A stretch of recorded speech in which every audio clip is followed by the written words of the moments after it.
Hope आप सभी लोग एकदम बढ़िया होंगे। आज की वीडियो में हम लोग सॉल्व करेंगे क्वेश्चन नंबर 10, 11 और 12 एक्सरसाइज 2.4 से। और हम चलते हैं अपने फर्स्ट क्वेश्चन की तरफ जो कह रहा है क्वेश्चन 10 का first part, factorise each of the following. ये इसको फैक्टराइज करना है और इसके लिए हमें देखो यूज क्या करना है। ये वाली आइडेंटिटी यूज होगी ए क्यूब प्लस बी क्यूब और ए क्यूब माइनस बी क्यूब दूसरे पार्ट में। तो फर्स्ट पार्ट में हमें आइडेंटिटी ये वाली यूज करना है। अच्छा देखो मैं 27 वाई क्यूब यहाँ पर लिख के रखता हूँ प्लस 125 जेड क्यूब में लिखता हूँ यहाँ पर। तो बोलो आपको इन दोनों टर्म्स में किस नंबर का क्यूब दिख रहा है। 27 में काय का क्यूब दिख रहा है बोलो। 2 का दिख रहा है क्या? 2 2 सा 4 2 सा 8 नहीं, ऐसा तो नहीं हो सकता। 3 का दिख रहा है क्या? 3 3 सा 9 3 सा 27, तो यानी कि ये काय का क्यूब है? 3 का क्यूब है 27 और वाई काय का क्यूब है? वाई का क्यूब है। इसको होल क्यूब कर देंगे तो ऊपर वाला टर्म हमें मिल जाएगा। सिमिलरली ये काय का क्यूब है? देखो 5 5 जा 25 5 जा 125, तो यानी कि 125 5 का क्यूब है। और z क्यूब का क्यूब है? z का ही क्यूब है। तो प्लस का साइन बीच में आ गया, तो ये हमें क्या मिल गया? ये दो टर्म मिल गए। इसको मान लो अगर a और इसको मान लो अगर b। काय को 5z को b और 3y को a। तो ये काय का फॉर्मूला बन गया। देखो अगर आप इधर से, तो ये बन गया a cube plus B cube का। इसमें जाके आप प्लग कर दो सारी वैल्यूज। बोलो कैसे करेंगे। ए A cube plus B cube किसकी बराबर है? A plus B. ए कितना है? 3y। और बी किसकी बराबर है? 5z की बराबर है। हाँ इधर रख दिया। अब आगे बोलो इस फॉर्मूले में क्या है? A square plus B square minus का ए बी। हाँ तो अब ए स्क्वायर की जगह क्या आएगा बोलो? 3y का square, right. 3y square. 3y को होल स्क्वायर करेंगे हम, देखो यहाँ पर। तो हमने लिख दिया 3y और इसको होल स्क्वायर कर दिया। फिर बताओ आगे काय का स्क्वायर आएगा? B square. बी कितना है अपने पास? 5z है। 5z का स्क्वायर कितना होगा? अभी बाद में देखेंगे कितना होगा। माइनस ए बी की जगह क्या आएगा? जो है 3y है और b कितना है अपने पास? 5z है। इंटू आ जाएगा यहाँ पे और ये ब्रैकेट क्लोज कर देंगे। अब इसको सॉल्व कर लेंगे। देखो क्या करेंगे सॉल्व करेंगे तो ऐसे ही इस ब्रैकेट को एज इट इज रहने देंगे प्लस 5z। और जो अंदर स्क्वायर से इनको सॉल्व कर लेंगे। 3y का स्क्वायर कितना होगा? 3 3 9। और वाई स्क्वायर की जगह वाई स्क्वायर, वाई का स्क्वायर वाई स्क्वायर। फिर 5z स्क्वायर का कितना होगा? 25z स्क्वायर, क्योंकि 5 5 25 और z इंटू स्क्वायर यानी कि z स्क्वायर। और माइनस का 3 से 5 को करेंगे तो 15 आ जाएगा। y को z से करेंगे तो क्या आ जाएगा? yz। और ये हो गया हमारा आंसर। बस इतना ही। अब हम चलते हैं इसके सेकंड पार्ट की तरफ जो है। सेकंड पार्ट है 64 m क्यूब और माइनस 343 n क्यूब। ठीक है। अब हम इस वाले पार्ट को अगर देखें तो अब बताओ इनमें आपको काय का क्यूब दिख रहा है बच्चों? इसमें मुझे तो दिख रहा है 8 का क्यूब। 64 में तो मैं लिख दूंगा इसको 8m का क्यूब। और माइनस 343 में मुझे दिख रहा है 7 का क्यूब, यानी कि 7 और n को एज इट इज लिख देंगे। तो 7 7 जा 49, 7 जा 343 और n क्यूब का n क्यूब, माइनस का साइन एज इट इज। अब मैं इसको अगर सॉल्व करूं कौन सी आइडेंटिटी से? जो ऊपर मैंने दी हुई है देखो यहाँ पर a cube minus b cube, इस आइडेंटिटी यूज करेंगे। तो कैसे लिखेंगे? इसको लिख देंगे हम a माइनस बी। अब a क्या है हमारे पास? 8m है। और b क्या है बोलो? b है अपने पास 7 का n। अब अगर मैं इसको फॉर्मूले में प्लग करूंगा तो देखो a माइनस बी लिखूंगा तो a कितना है अपने पास? 8m minus B. बी कितना है? 7n। ठीक है। फिर a स्क्वायर, फिर b स्क्वायर और फिर प्लस का ए बी। तो a कितना है? 8m इसका स्क्वायर। ठीक है। b स्क्वायर यानी कि 7n का अगेन स्क्वायर और प्लस का ए बी यानी कि प्लस का 8m जो है हमारा a। और b कितना है? 7n। ए बी ये आ गया। अब इसको सॉल्व कर लेंगे। बाहर वाले ब्रैकेट को 8m तो और 7n एज इट इज लिख लेंगे। 8m का स्क्वायर कितना होगा? 8 का स्क्वायर 64, m का स्क्वायर m स्क्वायर प्लस 7 का स्क्वायर 49 और n का तो स्क्वायर n स्क्वायर ही होता है। 8 इंटू 7 कितना हो जाएगा बच्चों? 56 हो जाएगा। m इंटू n क्या हो जाएगा? m n। That's it. ये हो गया हमारा इस वाले क्वेश्चन का आंसर। बहुत इजी क्वेश्चन है ये, सिर्फ आइडेंटिटी याद रखना है आपको तो प्रॉब्लम कुछ भी नहीं होगी एकदम, देखो सॉल्व करने में आपको क्वेश्चंस। अब हम चलते हैं अपने क्वेश्चन नंबर 11 की तरफ। अब इस क्वेश्चन में हमें क्या है? ये आइडेंटिटी याद रखना है। देखो A cube plus B cube plus C cube minus 3abc किसके बराबर होता है? A plus B plus C until minus C A. क्या करना है क्वेश्चन में? फैक्टराइज करना है इसको 27x क्यूब से लेके जो भी पूरा टर्म दिया हुआ है। अब देखो आप जब तक मैं क्वेश्चन लिख रहा हूँ आप ये देखो क्या क्वेश्चन में आपको कुछ कुछ दिख रहा है? ये जो क्यूब्स दिए हुए हैं इतने सारे, इनमें कुछ कुछ दिख रहा है क्या आपको? किसी चीज से मैच हो रहा है क्या ये आइडेंटिटी से?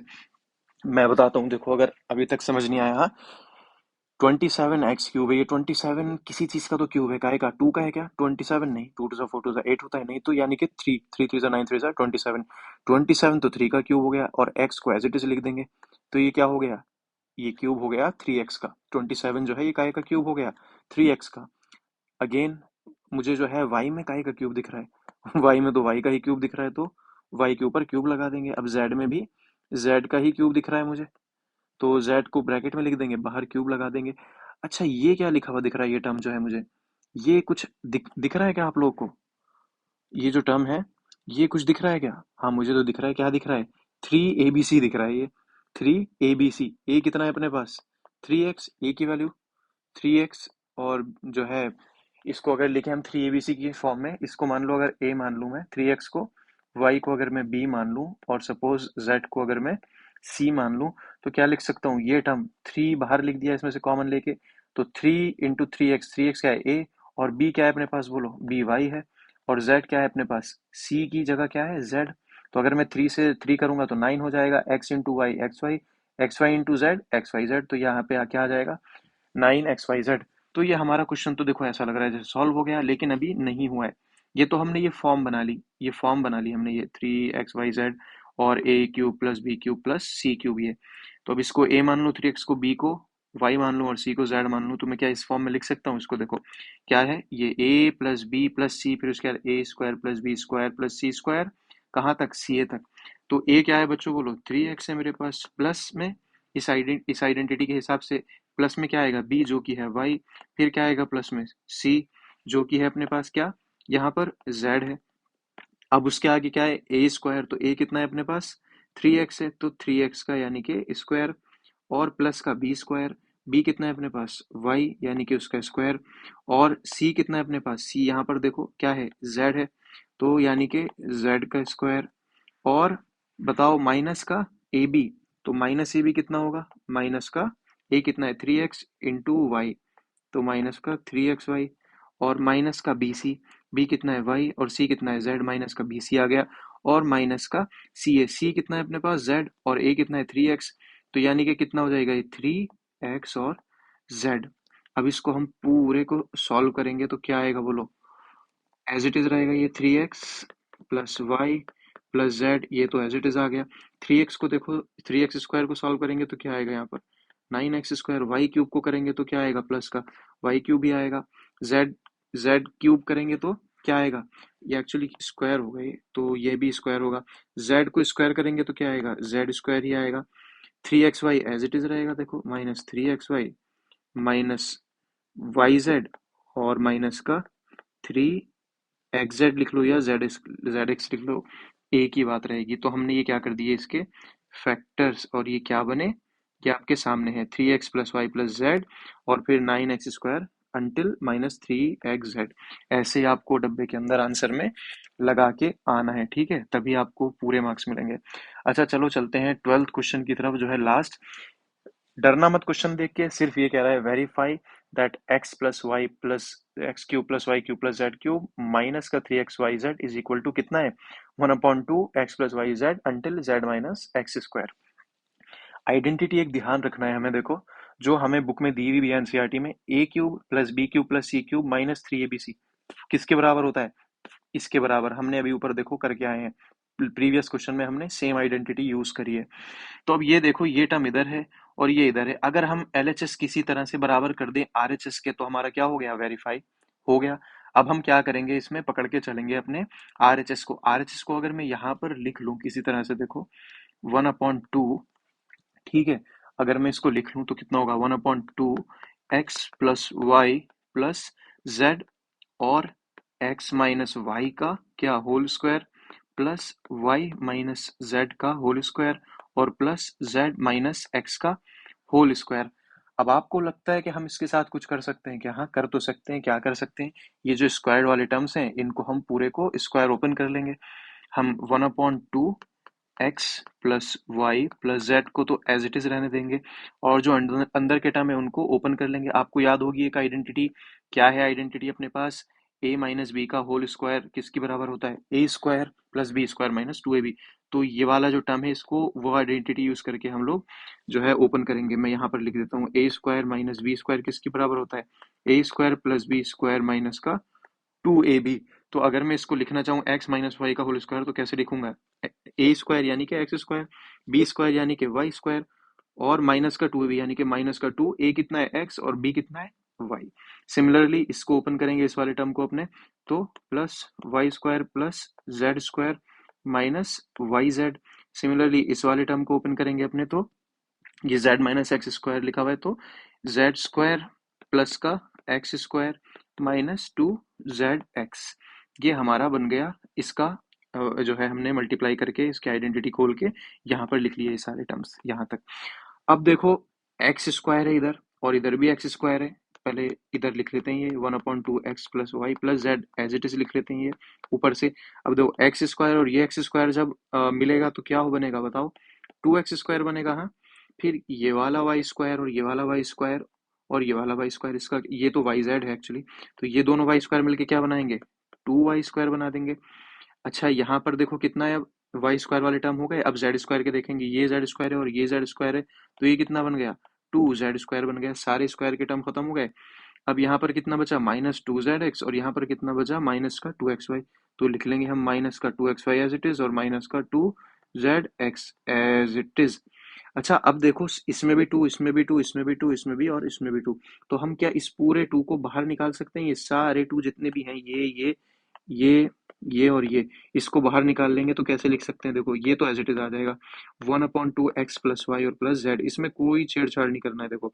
पर यहाँ से जो तीनों में ये सारे जो टू निकले हैं ये क्या कर देंगे, यहाँ पर बाहर इसको हम लिख देंगे, तो ये मल्टीप्लाई में ही होगा ना ये टू, और अंदर के term as it is x square. जब टू इन सब में से निकल गया, इधर से टू, इधर से टू, इधर से टू निकल गया और ये वाला भी टू निकल गया, तो अंदर क्या बचे, अकेले टर्म्स बचे खाली, एक्स क्या बचा अकेला, उसका टू खत्म हो गया, तो एक्स स्क्वायर प्लस का वाई स्क्वायर, वाई भी अकेला हो गया बेचारा, और जेड भी बेचारा अकेला हो गया, और फिर एक्स वाई भी अकेले हो गए, इनका भी टू चला गया, और जेड एक्स का भी टू चला गया है, बेचारों का दोस्त चला गया टू बाहर की तरफ, और इस वाले टू ने इस वाले टू को कैंसिल कर दिया, इस वाले टू ने इस वाले टू को कैंसिल कर दिया, क्योंकि ये क्या है न्यूमरेटर में और ये वाला डिनोमिनेटर में, तो डिवाइड कर लो आप, कुछ भी मान लो, मल्टीप्लाई हो गए, डिवाइड हो गए, और ये कैंसिल हो गए, जो भी आप चाहो मान सकते हो इसको, मल्टीप्लाई या डिवाइड।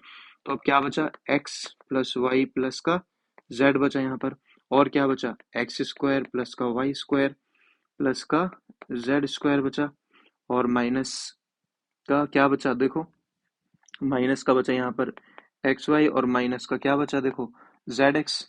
बचा नहीं बचा अब यहाँ पर। अब हम इसको अगर जो है अपने कंपेयर करें इस वाले फॉर्मूले से, माइनस का एक्स वाई माइनस का जेड एक्स, हाँ, और माइनस का टू एक्स वाई माइनस का टू जेड एक्स, ये बचा अपने पास। तो अब अगर हम इसको आइडेंटिटी से कंपेयर करना चाहेंगे तो, और यहाँ पे एक माइनस का वाई जेड और आएगा, बेसिकली माइनस का वाई जेड आएगा जो हमने यहाँ पर मिस कर दिया है देखो, माइनस का टू जेड एक्स माइनस का टू एक्स वाई, और इस वाले का रह गया है, इस वाले का हमने नहीं लिखा है, ये है वाई जेड आएगा यहाँ पर। तो यहाँ पर एक माइनस का वाई जेड भी आएगा, माइनस का टू वाई जेड आएगा यहाँ पर, तो ये माइनस का टू वाई जेड। तो अब ये देखो अगर, तो ये टू वाई जेड का भी टू क्या होगा, उधर चला जाएगा बेसिकली, तो यहाँ पर से भी सिर्फ कितना बचेगा, माइनस का वाई जेड बचेगा। तो x square plus y square plus z square minus x y minus z x minus का वाई जेड, या जेड वाई कर लो। तो ये हमारी इस वाली आइडेंटिटी से मेल खा रहा है क्या, इसको अगर मैं मान लूँ ए, इसको मान लूँ अगर मैं बी, और इसको मान लूँ अगर मैं सी, तो ये क्या रहा, ए स्क्वायर ये आ गया, ये क्या मिला बी स्क्वायर, ये क्या मिला सी स्क्वायर, और ये क्या मिला माइनस का ए बी माइनस का बी सी, और ये क्या मिला माइनस का सी ए, ये वाला टर्म। तो आपको लगता है कि ये आइडेंटिटी से मैच हो गया जो ऊपर हमारे पास यहाँ पर लिखी हुई है ये वाली, हाँ मैच हो गया। तो क्या मैं कह सकता हूँ कि एलएचएस जो है वो आरएचएस की बराबर है, क्या मैं कह सकता हूँ, हाँ बिल्कुल कह सकता हूँ। क्यों, क्योंकि हमें पता है हमारे फॉर्मूले में है कि ये वाली जो टर्म है A square plus B square plus C square, ये वाली जो टर्म है A plus B plus C, ये वाली A plus B plus C यानी कि X plus Y plus Z, ये किसकी बराबर होती है, A A cube plus B cube plus C cube minus का थ्री ए बी सी, ये इसकी बराबर ही होती है। या इस फॉर्म में अगर लिखेंगे तो ये किसकी बराबर होती है, x cube plus y cube plus z cube minus का थ्री एक्स वाई जेड, ये जो टोटल है ये किसकी बराबर होती है, इसकी बराबर होती है। आइडेंटिटी से आप एक बार एनसीईआरटी की वेरीफाई कर लेना। Since LHS is equal to RHS, hence verified. That's it. मिलेंगे आपसे नेक्स्ट वीडियो में अगले क्वेश्चंस के साथ। तब तक के लिए bye. Please don't forget to like and subscribe the channel for more such videos.